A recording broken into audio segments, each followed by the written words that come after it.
Part three of our discussion between Walter Block and Robert Wenzel of Bob's book, Foundations of Private Property Society Theory. And Bob, you'll be starting off? Yes, I'm ready. Okay, you're on. Okay. Hello, everyone. This is going to be, I'm going to address some of the points that Walter made at the end of part two, and then just sort of do a summary. And I think what I'm going to do is the summary first to sort of just give a brief sense for what my private property society perspective is. And that is, it's a way to introduce peace and harmony to the world. I'm not attempting to bring back some kind of situation, the Garden of Eden, where everything goes perfectly and there are no problems. And I recognize that there's still going to be evil in the world and all that, but it has to be dealt with. But I think that can be done on a private level, on a private perspective, with regard to private security. And my big thing is just rejecting sort of overarching rules, be they based on natural rights, be they based on utilitarian theory, and that we should just sort of leave everybody to do what they want on their own property, and we just stay away from areas that are bad areas. And that's it. It's a pretty basic theme that I have. And now what I want to do is address some of the points that objections Walter made. And his first objection is that, well, if there are bad areas, he wants to be able to go into them and not be harassed and all of that. And I would call that, Walter, I'm going to call you now, we have neoconservatives. I'm going to call you a neo-libertarian, and your perspective seems to be a libertarian exceptionalism, where the NAP has to be recognized all over the world. And I get what you're saying, because I think the non-aggression principle is the best way to live, the best kind of society to have. However, I think it's creating more friction in the world and less harmony, because you're whenever you're trying to tell people what to do, you're going to get that feedback. So that's the problem with the neoconservatives and their exceptionalism. I mean, they want to bring democracy to the world, and we see the kind of feedback we're getting to that. So it's the same kind of thing. I mean, if there are yahoos and nuts who want to do crazy things, I just say, leave them alone to do that. Now, you also raised the point about justice. And I want to point out that I'm not arguing that there isn't justice. As a matter of fact, I think there's a lot that still needs to be written about morality and justice and all that. And I may get around to it, writing a book somewhere down the road. But first I have to write a book on strategy. And then I think there's a lot that needs to be said about Austrian business cycle theory that hasn't been said yet. So there's a book coming out on that. So maybe morality and justice gets down the road. But when I'm looking at this from a subjective perspective, it's very, very similar to the way we looked at subjectivism in economics. If someone, for example, thinks they can buy rocks and plant them, and that an apple tree is going to grow out of that, well, we don't say, that's wrong, you can't do that. We just sort of recognize the subjective valuation, whether it's right or wrong. If someone is buying, what do? They buy these star glows or whatever, and it's supposed to bring them peace and serenity. And some of us may think that's crazy.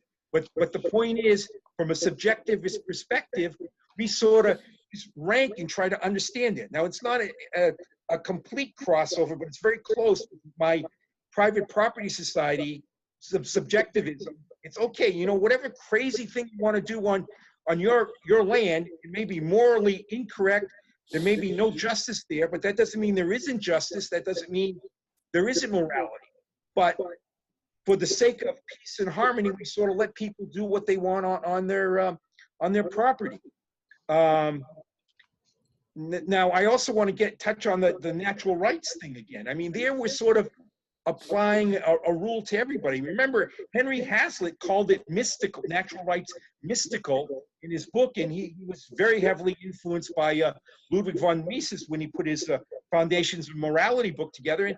And I happen to agree with him. I mean, it's not that a lot of things that natural rights would bring us are wrong. I think they're good, but it's a case where to sort of just push this on everybody, push a specific religion on everybody is, or object to all religions for what you would believe is a NAP perspective is it's tricky stuff. And I would use, for example, you know, your evictionism argument.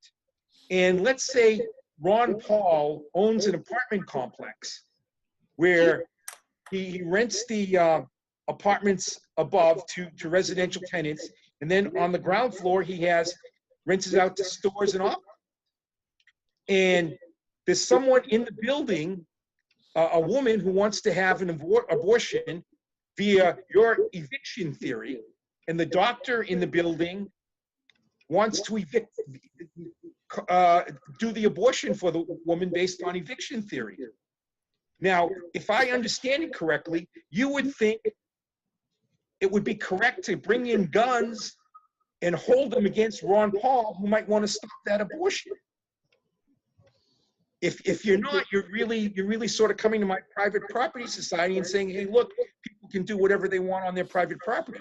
But remember, your eviction theory says that the fetus can be an evader that can be evicted.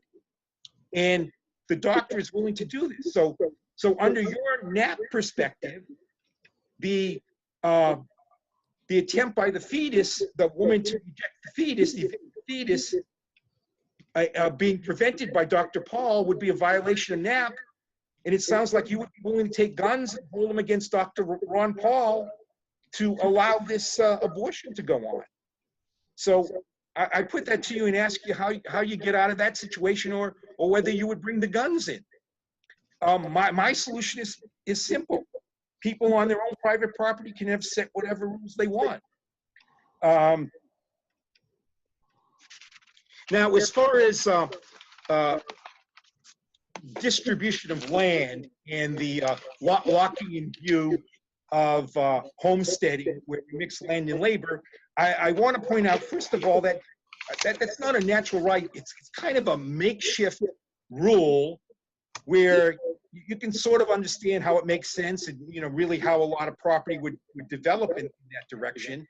But you have to understand it in some sort of fairness way. It's not completely fair. I mean, it's not fair to people who are blind. It would be very, very difficult for them to work the land at the same caliber as a person who isn't blind.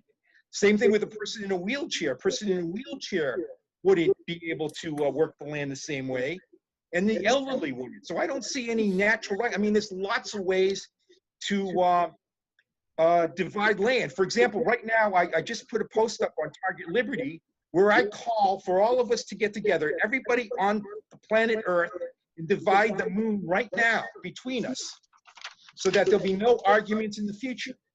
There are 14.6 million square miles of surface land on the moon, and there's roughly 7 billion of us, which comes to 0.002 square miles per person, or 55,756.8 square feet. Let's divide it up now. I mean, that would be, kind of a fairness kind of thing, and I don't understand what the objection would be to that. Now, I will grant you that there could be possibilities where some land is more valuable than others on the moon. Maybe who knows what the reason would be, better vistas or whatever the case might be.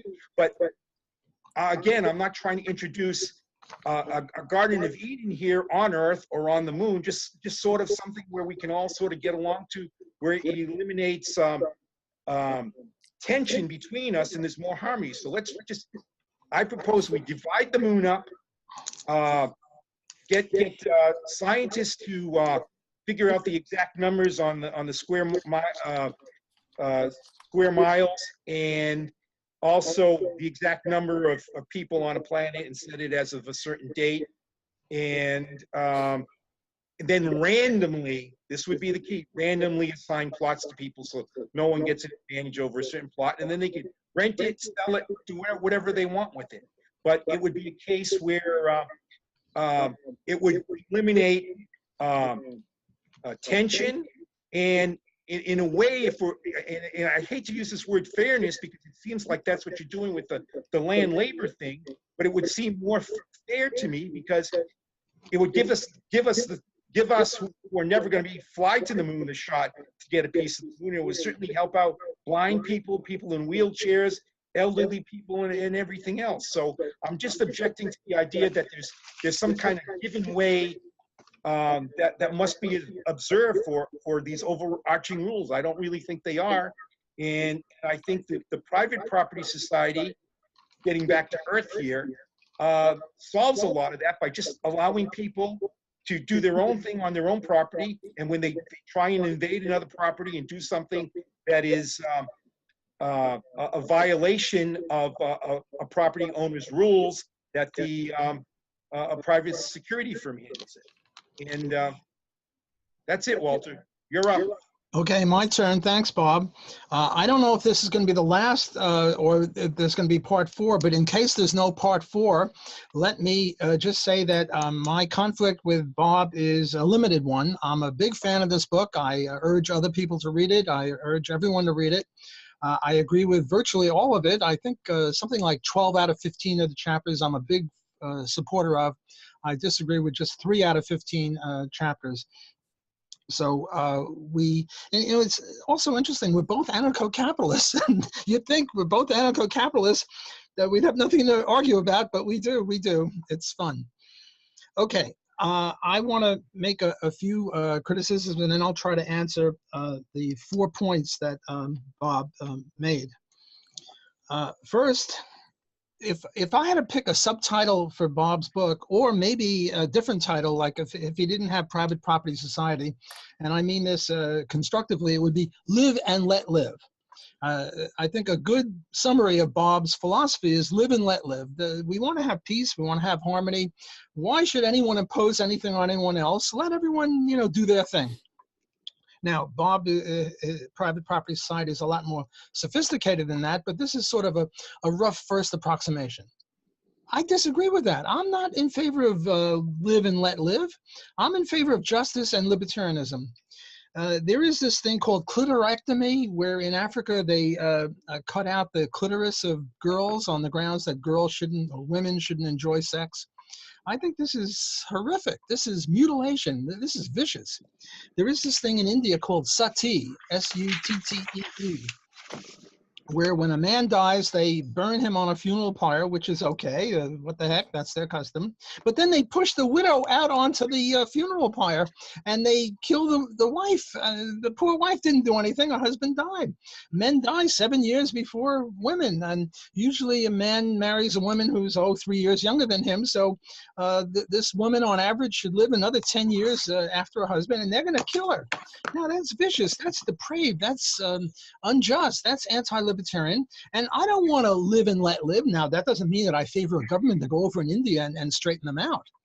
All that means is that's unjust. And if there were, I don't know, a god, the gods should strike down those people for murdering and doing the clitorectomy. And also in many of these countries, Pakistan and other countries, if a girl wears a miniskirt, they kill her. The father and the brother, there was a case in Canada where the father and the brother killed a sister and a daughter for wearing a miniskirt. And properly, the Canadian government, accused them of murder and convicted them of murder, even though according to their culture and according to this live and let live business, well, then we should live and let live. Well, the girl who was killed wasn't being allowed to live; she was being killed. The Sati, they're not allowing them to live. So I think I agree with Bob's goal, peace and harmony and reducing conflict. And I think the best way to do that is the non-aggression principle. If everybody adhered to the non-aggression principle, we would have the Garden of Eden. Now, we're not going to get the Garden of Eden because people are such that 1 or 2 or 3% of us are vicious, depraved murderers and rapists. But if everyone adhered to the NAP and private property rights, we'd have the Garden of Eden. I want a Garden of Eden. I don't see anything wrong with one overriding rule that we impose on everyone, namely, keep your goddamn mitts to yourself and don't be grabbing other people of their property. Okay, now the second problem I have with Bob is suppose there's a conflict between property. I say I own Manhattan. Bob says he owns Manhattan. How do we determine who owns the property? There's nothing in that last chapter, or maybe it's the 14th chapter, where he talks about property, where he adjudicates between conflicting claims to property. Bob and I both claim a farm or Manhattan or whatever it is we both claim, and libertarians have a theory as to how we can determine that. And that is the homesteading. Who was there first? Who mixed his labor with the land? So I think that's a weakness of Bob's theory. Okay, now let me talk about the 4 points that Bob makes. One, Bob, bad areas, not Bob areas, bad areas. The other one, justice and morality. The third one, natural rights. And the fourth one, dividing up the moon. Okay, with regard to bad areas, I agree we shouldn't tell people what to do, but we should tell them what not to do. There's a difference. I'm not telling you what to do. Bob is wearing glasses, he's wearing a nice blue shirt. I'm not going to tell Bob whether to wear that shirt or not. And sitting on a nice black chair. I'm going to tell Bob what not to do. Namely, Bob, don't grab my shirt, don't grab my chair unless it's with my permission. We have a trade or I lose a bet or something like that. So there's a gigantic difference between telling people what to do, which is sort of a positive, which I'm against, and telling him what not to do, which is a negative. Bob, don't murder, don't rape, don't steal, don't be a bad guy.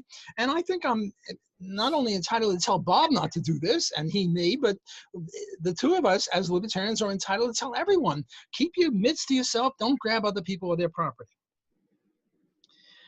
He says, yahoos do crazy things.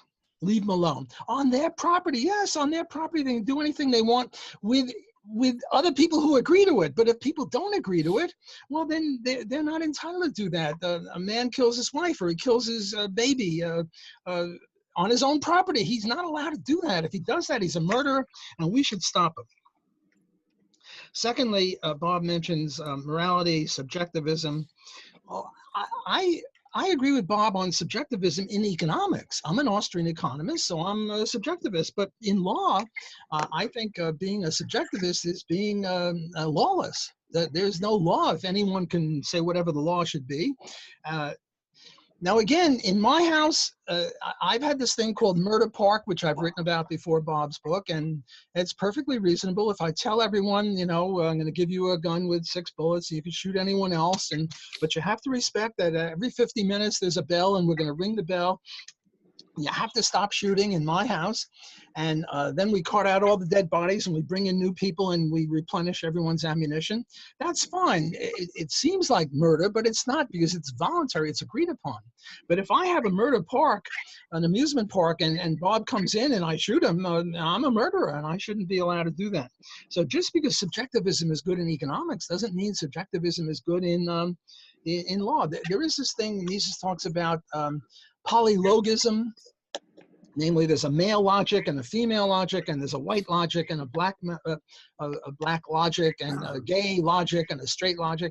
And Mises puts paid to that. There is no polylogism. There's just logic. Well, I think it's the same thing in law. There's not, law for sati and law for this and law for that and whatever. There's an objective law. And what the objective law is based on the non-aggression principle and private property rights.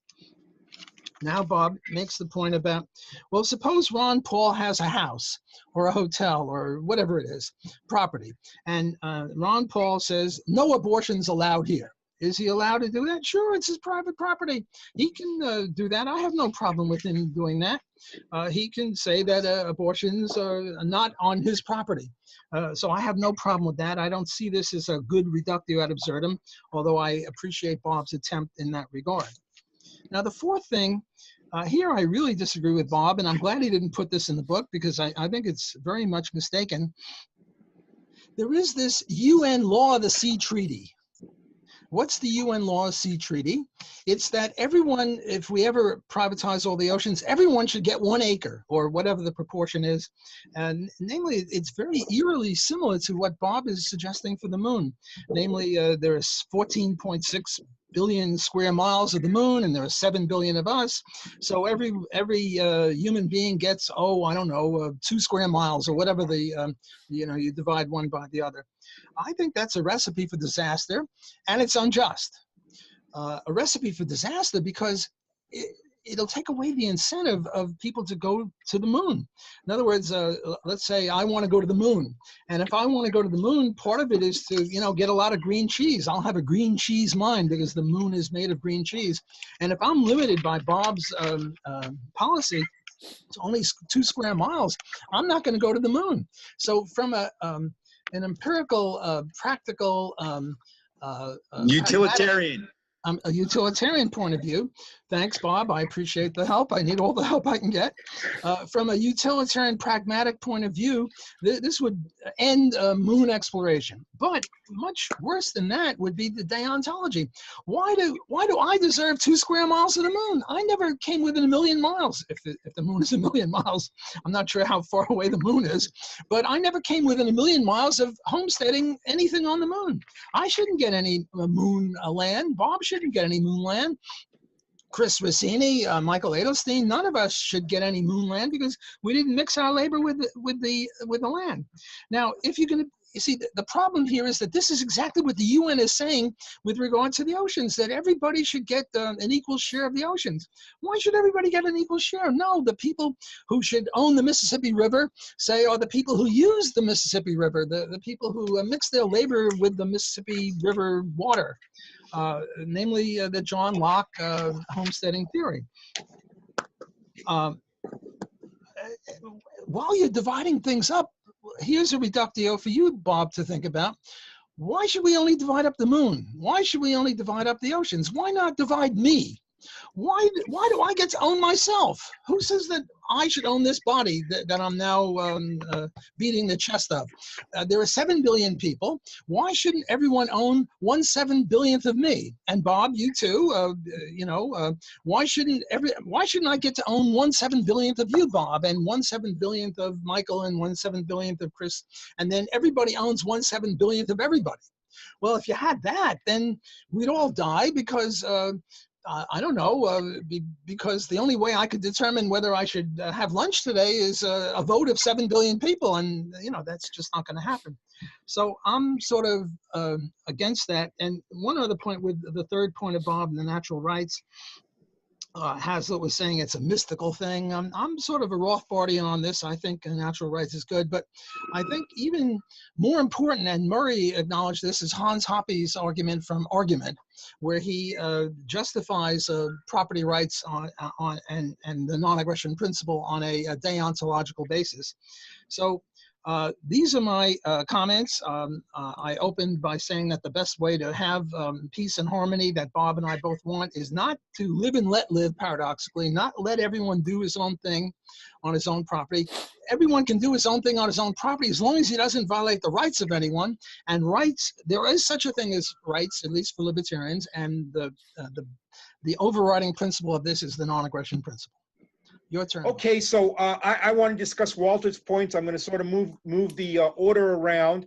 The first thing I want to talk about is Walter's discussion of who owns Manhattan as a problem with regard to private property society. But in my book, I make clear that I'm thinking of a society that sort of works now based upon the current ownership. I talk about that not necessarily because there's some magical reason, natural law or anything like that, that it's required, but it's the one that makes the most sense. No one is going to sort of agree to a private property if they have to give up their property and things of that nature.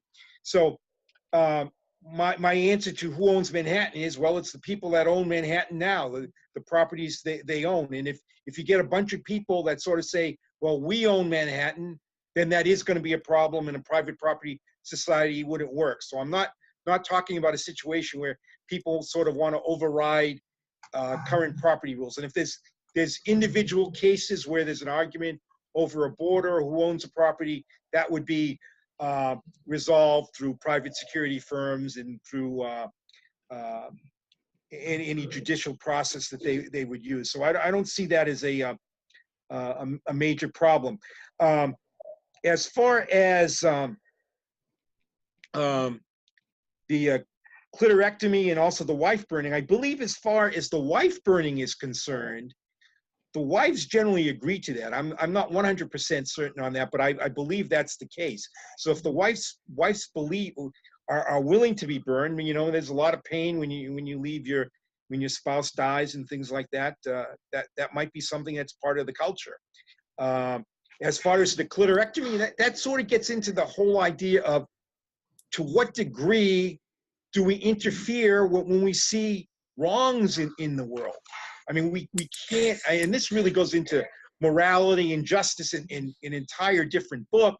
But Walter, have you donned your camouflage and guns and gone out there to stop these clitorectomies? I mean, I agree they're horrific, but I think there's something missing as far as how people deal with morality and justice throughout the world. Adam Smith touches on it a little bit, but I think there's more work.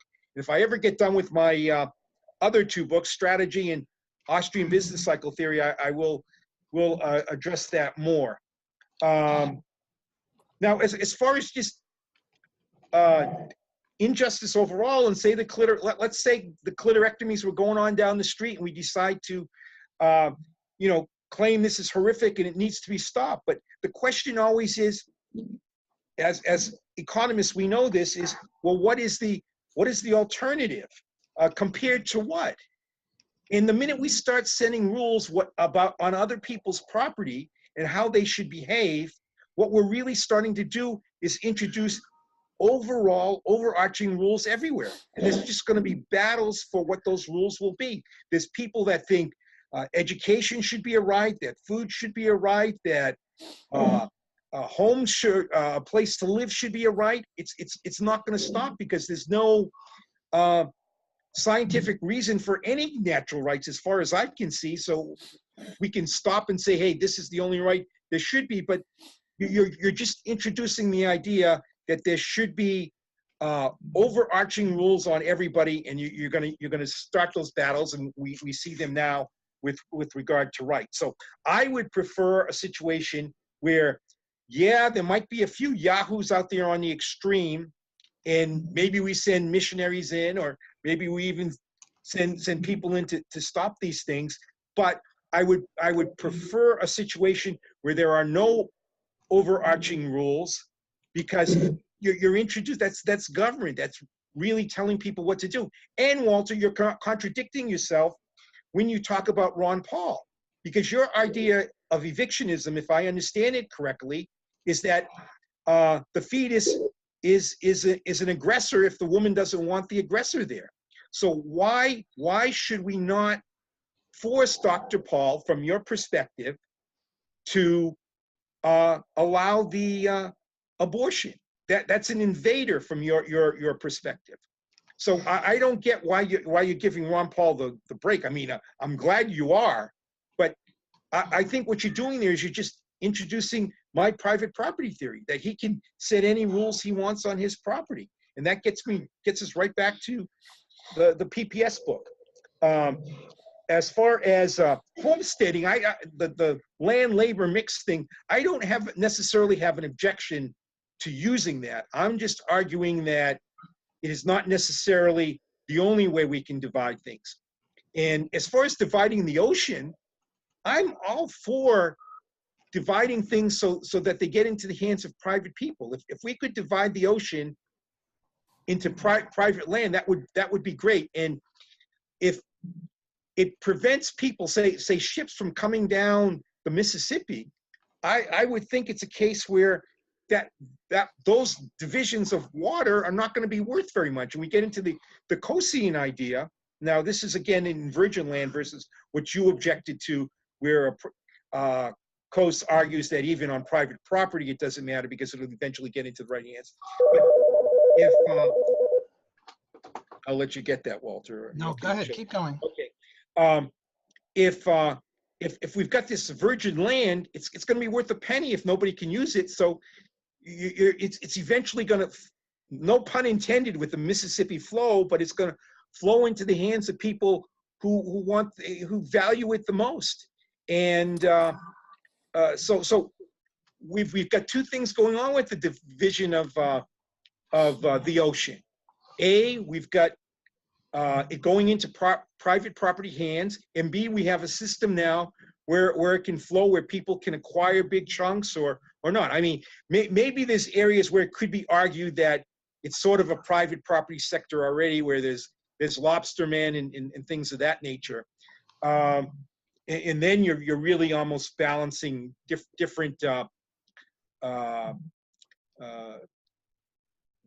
values for no other reason. I mean, you're either deciding, well, it's good that the ocean overall is privately owned, therefore what we've got the elimination of all the problems with plastics, with fish being going on endangered species lists and all that, because it will be controlled by private property, versus maybe somewhere now where there's technically kind of a private property thing going on, or vice versa. We keep it where it is and we just allow the lobstermen. So it's not a clear libertarian solution to me, which is a little bit different than the moon, where no one's on the moon. And I really don't think that dividing up the moon would cause disincentive. What it would do is the same thing we see now with builders who want to build vast projects. They just accumulate a bunch of property in an area and then move it. It's just to show that there is more than one way to divide land, and I don't think there's anything magical about any one land. And as far as subjectivism, again, I just think I'm not arguing that there isn't justice. I'm simply arguing that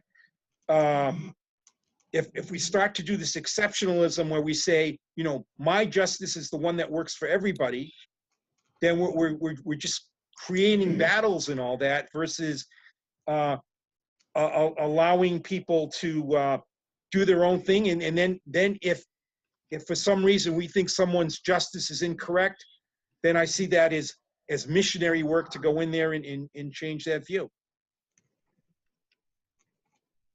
Okay, I guess it's my turn. Go ahead. I'm going to go in the order that Bob mentioned. And first he talks about who owns Manhattan. And he said, well, let's start with what is. Now, I agree with Bob 90%, because there's this aphorism in law that possession is 90% of the law. And the burden of proof is on he who wants to overturn property rights. But if we just say whoever owns the property now is the rightful owner, then we can't have reparations. Suppose Bob stole land from me yesterday, and now we set in the private property society, and Bob keeps the land he stole from me. And forget about land. That shirt that Bob is wearing, that looks vaguely familiar, Bob. I remember you stole that shirt from me, you rotten person, and I want that shirt back. Now, according to your theory, you're the rightful owner of that shirt, and now let's stipulate that you're a shirt thief and you really stole that shirt from me. Shirt, land, it doesn't matter. You owe me that shirt. So we don't want to have extant title owners keep their stuff, because we want to be able to have disputes resolved. Now you say, yes, there'll always be disputes, and you're quite right. A lot of what's going on with law is who is the rightful owner of this car, or this, Bob, you and I are neighbors, and you say the fence between us should be here, and I say the fence should be 3 feet over, and we go to court. And you say, okay, yes, you have to go to court, but Bob, on what basis should the judges rule? And here I get nothing out of you except when you say homesteading is one of the possibilities, but I don't see any other possibility. Well, homesteading, Robert Nozick talks about legitimate title transfer. So homesteading is just the first shot. So for example, if I grow corn on my property and you domesticate a cow on your property, and now you get milk and I have corn, and now we trade, and I have the milk even though I didn't produce it, and you have the corn even though you didn't produce that, that's fine. But it has to start with homesteading, and I can't think of any other way that it starts other than with homesteading. So the problem with you saying, yes, the court will decide, I agree, but on what basis should they decide? And the only basis, I think, is homesteading and title transfer. Okay, the second one about sati, no, those widows didn't agree to that. The net is unstable. Am I still being able to be heard?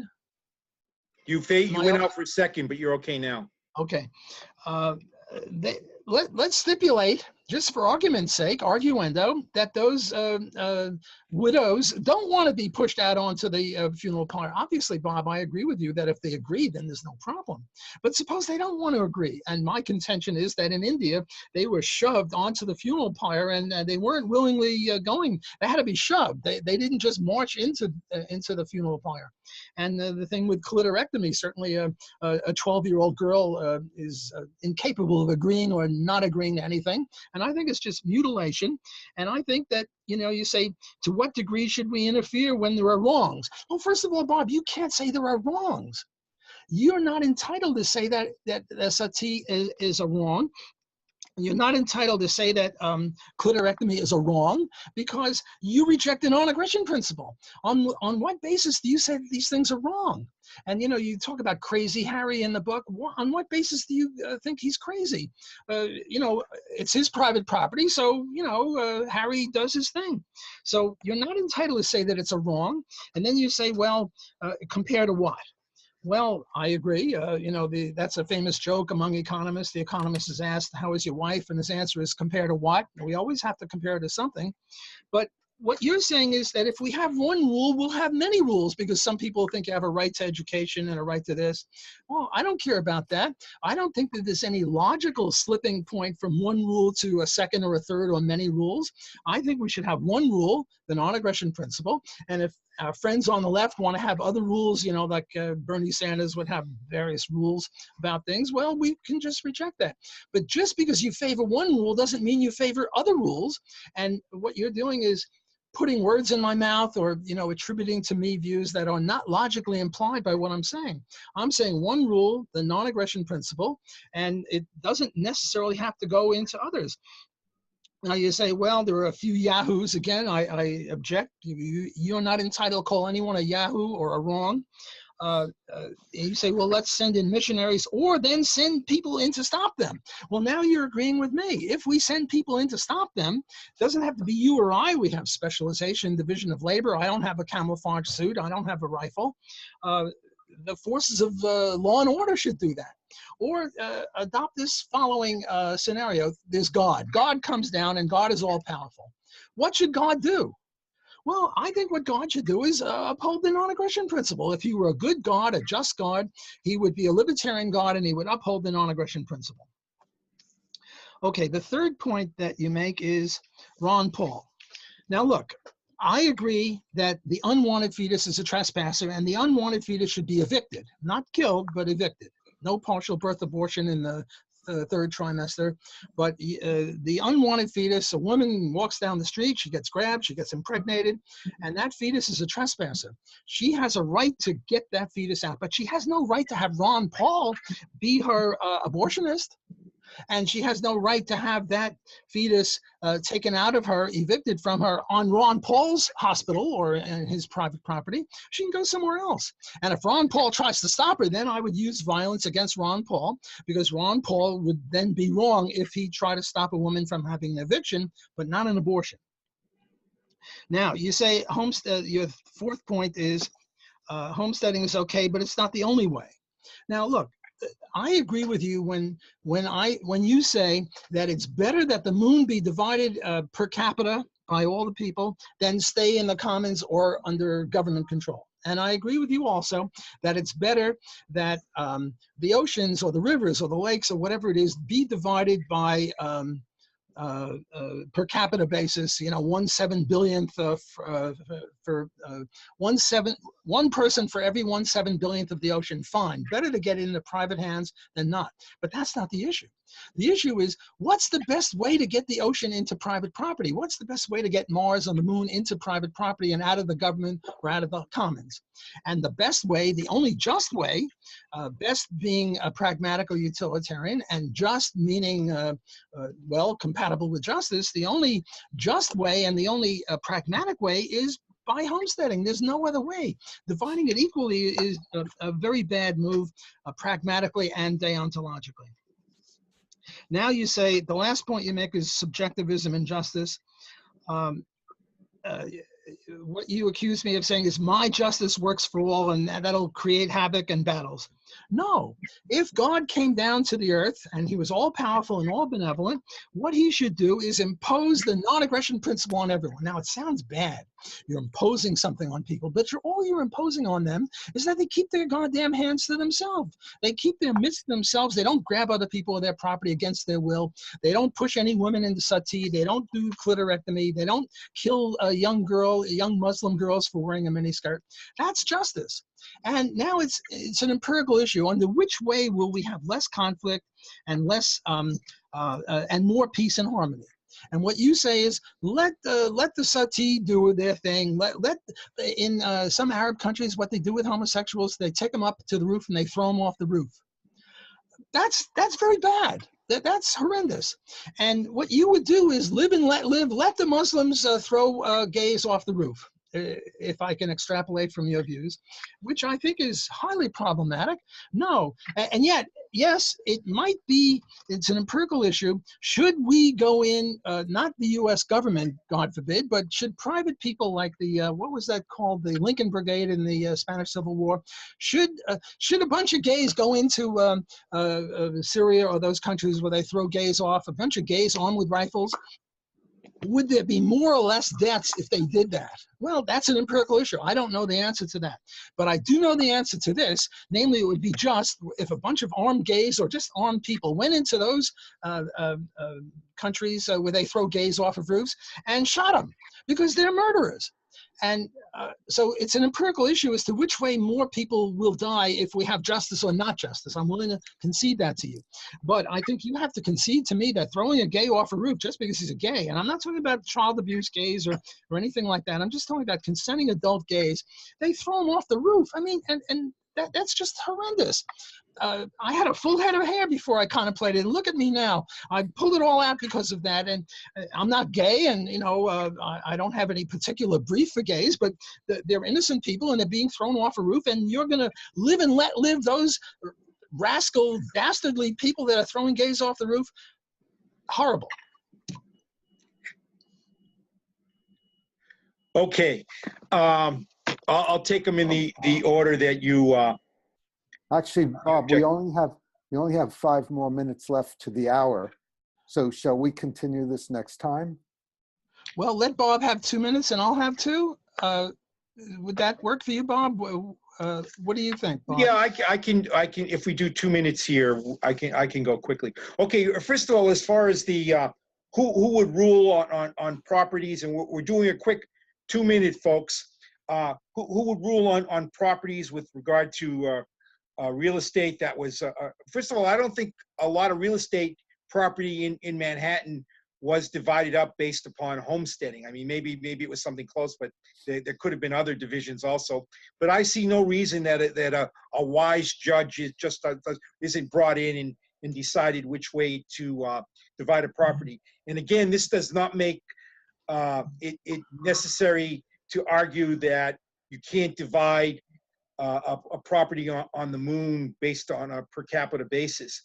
I do not reject the NAP. As a matter of fact, in my book, I specifically state that I see the private property society as an umbrella, and that the NAP is the best way to run things under the umbrella. So, Bob, let me interrupt you. Just tell me what page you said that. Is it handy? I don't have the book in front of me. If not, you're a disgrace. I have the book in front of me. Ha ha. You can tell me. Mine are flying out the window. I get a batch in, and there's all kinds of people I have to send them to. So, okay. Well, you'll tell me what page that's on later. I will. But anyways, I do say that the NAP is under the umbrella, and it is the best way for society to work. However, if somebody wants to be a socialist and they want to do that on a property there, let them go for it. You're talking about forces of law and order. Now that's the closest you're getting to an army. I don't know what that is about. and then you're telling us what God should do. You're going into your Godism again. And again, you know, I see the problem is that there's different religions, there's different rules, there's different perspectives. And if we sort of start and force everyone to go under the same rules as us and tell everybody their religions are wrong, we're creating conflicts all over the place. Now, I believe there is a certain morality that is the truth and justice, but that's for something down the road to discuss. And for the time being, I'm allow people in their own on their own property to do what they want. And then I just want to add, as far as going